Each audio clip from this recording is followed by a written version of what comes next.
ঈদের মধ্যে জীবনের যুগে এটা বড় বিষয় না, বাড়ি যাওয়া লাগবে, এটাই প্রধান।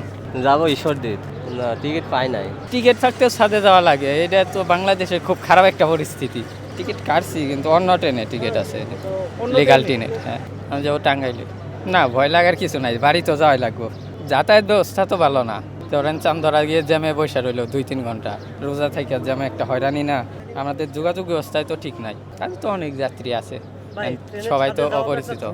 ঈদের মধ্যে জীবনের যুগে এটা বড় বিষয় না, বাড়ি যাওয়া লাগবে, এটাই প্রধান। টিকিট ছেড়ে দেওয়া পুরো ব্লক করে দিচ্ছে, ওটাই তো আর টিকিট নাই। হ্যাঁ, রাত 2টার মতো জায়গা থেকে টিকিট নাই। ভাই নামা শুরু করেন ভাই। অ্যাকচুয়ালি আমরা যেদিন টিকিটটা ছাড়ে, হ্যাঁ ওই দিন আমরা যখন টিকিট কাটতে যাই সার্ভারটা ডাউন করে দেয়। 2টার সময় ছাড়ার কথা ছিল রাত্রে, 2টার সময় তখন টিকিট ছাড়ে নাই। না ছেড়ে পরের দিন ব্রিফিং দিয়েছে যে পরের দিন দুপুর 2টায় ছাড়বে, কিন্তু সেই টিকিট সকাল 8টায় ছেড়ে দিতে তারা। ছেড়ে দেওয়ার পরে যখন আমরা 8:30 9টার দিকে যখন সার্ভারে ঢুকতে গেছি, তখন আর সার্ভারের টিকিট অ্যাভেলেবল নাই। ঠিক আছে, তো এই মুহূর্তে এমন মোমেন্টে কীভাবে মানুষ টিকিট কাটবে?